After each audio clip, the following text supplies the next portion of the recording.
इस लेसन में हम 3D अरे के बारे में बात करेंगे।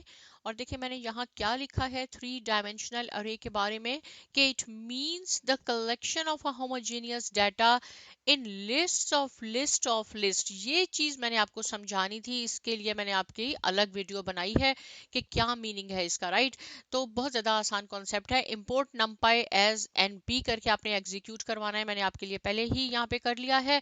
अब हम 3D अरे बनाते हैं। सिंटेक्स इसका बिल्कुल वैसा ही है, np डॉट अरे आपने लिखना है जो हमने 2 डायमेंशनल में किया था, लेकिन ये 3 डायमेंशनल है। लिस्ट ऑफ लिस्ट, देखें ये एक आ गया स्क्वायर ब्रैकेट आपके पास, list of list of list, right. 3 आ गए, 2D में 2 टाइम्स लगाया था। अब यहाँ आप कोई नंबर भी लिख सकते हैं अपना, जो भी आपने देने हो। उसके बाद आपने यहाँ कॉमा लगाना है, स्क्वायर ब्रैकेट लगाने के बाद आपने कोई और इसको एलिमेंट्स दे दें। इसके बाद हमने फिर यहाँ कॉमा लगाना है अगर आप चाहते हैं कि हमने इसको ऐसा बनाना है, राइट। अगर आप चाहते हैं एक और हम इसमें तैयार कर लेते हैं रो, ऐसी कोई बात नहीं है, ये डिपेंड करता है कि ये देखें अब क्या होगा। यहाँ पे भी आपको 3 स्क्वायर ब्रैकेट है, यहाँ पे भी आपके पास 3 स्क्वायर ब्रैकेट है, और यही इसका मीनिंग है, simple list of list of list, right. अक्सर बच्चे कंफ्यूज हो जाते हैं कि इसका क्या मीनिंग है, तो इसको मैं एक नाम दे देती हूँ। मैंने ये दे दिया कि इसका नाम है अरे अंडरस्कोर 3, राइट। तो हम इसको यहाँ से कॉपी कर लेते हैं और मैं यहाँ इसको प्रिंट करवाती हूँ। देखें यहाँ मैंने लिखा अरे अंडरस्कोर 3, इसको जब मैंने प्रिंट किया तो हमारे पास आउटपुट ऐसी आ गई। यहाँ आप देखेंगे ना ये 3 है, तो ये 3 डायमेंशनल बन गया।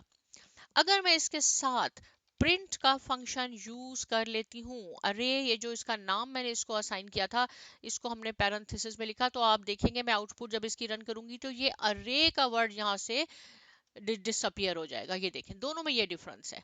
अक्सर बच्चे कंफ्यूज हो जाते हैं कि इसमें तो अरे लिखा हुआ आ रहा है, हमारे पास नहीं आ रहा, तो ये प्रिंट फंक्शन से ये काम हो जाता है। अब आपने इसकी टाइप चेक करनी है, राइट, कि ये क्या है आपके पास। तो आपने क्या करना होगा, बिल्कुल बहुत इजी है। टाइप लिखा, पैरेंथेसिस में आप उसका अरे जो भी है उसका अरे का नाम लिख लें, तो ये बता देगा आपको एनडी अरे है, ये लिस्ट नहीं है, ये अरे है, राइट। अब आपने क्या करना है, आपका ये होमवर्क है। इससे पहले आपने प्रिंट लिखना है और इसको फिर पैरेंथेसिस एक और क्लोज करना है, क्योंकि प्रिंट फंक्शन में पैरेंथेसिस में आना होता है। तो आप देखेंगे कि यहाँ पे क्लास का वर्ड भी इसके साथ आ जाएगा, बाकी एज इट इज होगा numpy डॉट एनडी अरे, ये भी आपका होमवर्क है। अब हम अगर चेक करना चाहते हैं कि इसका साइज क्या है, राइट, साइज ये आपको बताएगा कि इसमें कितने एलिमेंट्स हैं। तो मैं आपको ये बता देती हूँ, देखें 1 2 3 4 4 4 टाइम्स 16, इसमें 16 एलिमेंट्स हैं, तो इसकी आउटपुट भी 16 ही हो जाएगी। कितना सिंपल काम हो गया 3D अरे का, राइट। इसमें हम मजीद काम करेंगे आगे वाले लेक्चर्स में। ये सिर्फ समझाने के लिए था आपको कि लिस्ट ऑफ लिस्ट का क्या मीनिंग है। मुझे पूरी उम्मीद है आपको समझ में आ गया है। सैमा एकेडमी को सब्सक्राइब कीजिए, लाइक कीजिए, शेयर कीजिए। मिलते हैं नेक्स्ट लेसन में, और बहुत शुक्रिया।